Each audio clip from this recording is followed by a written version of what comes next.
সুবহানাল্লাহ ওয়ালহামদুলিল্লাহ লা ইলাহা ইল্লাল্লাহ সুবহানাল্লাহ ওয়ালহামদুলিল্লাহ লা ইলাহা ইল্লাল্লাহ লা ইলাহা ইল্লাল্লাহ মুহাম্মাদুর রাসূলুল্লাহ সাল্লাল্লাহু আলাইহি ওয়াসাল্লাম। আমার নবীজি যখন নতুন চাঁদ দেখা যেত, একটি মাস পরে একটা নতুন চাঁদ যখন উদিত হয়ে যেত, আমার নবীজি একটি দোয়া পড়তেন, আল্লাহু আকবার, আল্লাহুম্মা হিল্লাহু আলাইনা বিল আমনি ওয়াল ঈমান ওয়াল সালামাতি ওয়াল ইসলাম। এভাবে করে করে আমার রাসূল দোয়া করতেন, আল্লাহ তাআলা শুকরিয়া আদায় করতেন। আল্লাহ সর্বশ্রেষ্ঠ, হে আল্লাহ, আপনি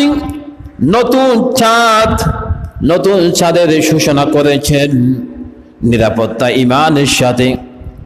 শুধু ঈমান দিলে হবে না, ঈমানটাকে বাঁচিয়ে রাখার জন্য, ঈমানটাকে মজবুত রাখার জন্য, ঈমানের যে হালত আছে, ঈমানের হালতটাকে ঠিক রাখার জন্য যত সমস্যা আছে, সমস্ত সমস্যার সমাধান থেকে আমাকে তুমি নিরাপত্তা দান করো। ঈমান রাখার জন্য, মানুষ যেমন একটি বাড়িঘর রাখার জন্য তার চতুর্পাশে একটি বাউন্ডারি দেওয়া হয়, ঈমানটাকে নিরাপত্তা রাখার জন্য একটি বাউন্ডারি প্রয়োজন আছে, সেটার নাম হচ্ছে তাকওয়া। সুবহানাল্লাহ।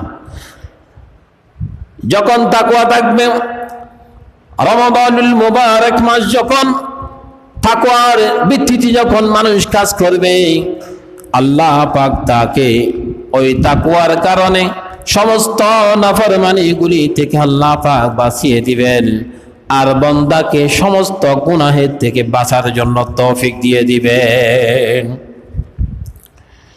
এই জন্য আল্লাহ তাআলা কোরআনুল কারীমের মধ্যে অন্য একটি আয়াতের মধ্যে জানিয়ে দিলেন, ومن يكفر بالإيمان فقد حبط عمله وهو في الآخرة من الخاسرين।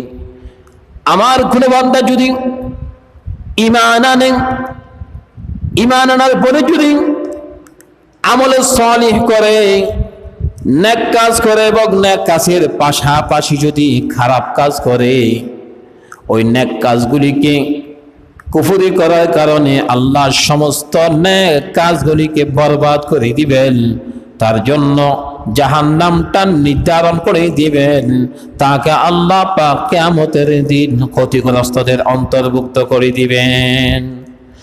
অন্য একটি আয়াতের মধ্যে আল্লাহ তাআলা বললেন, ইন্নাহু মান ইউশরিক বিল্লাহি ফাকাদ হারামাল্লাহু আলাইহিল জান্নাহ ওয়া মাআওয়াহুন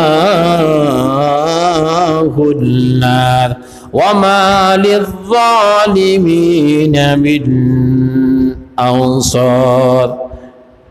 কেউ আল্লাহর সাথে শরীক করলে আল্লাহ তার জন্য জান্নাত নিষিদ্ধ করে দিবেন এবং জাহান্নাম তার জন্য আবাস স্থান করে দিবেন। জাহান্নামের মধ্যে ওই বান্দাকে থাকতে হবে। জালিমদের জন্য আল্লাহ পাক কোনো সাহায্যকারী রাখবেন না। যারা জালেম তাদেরকে আল্লাহ পাক কোনো সাহায্য করবেন না।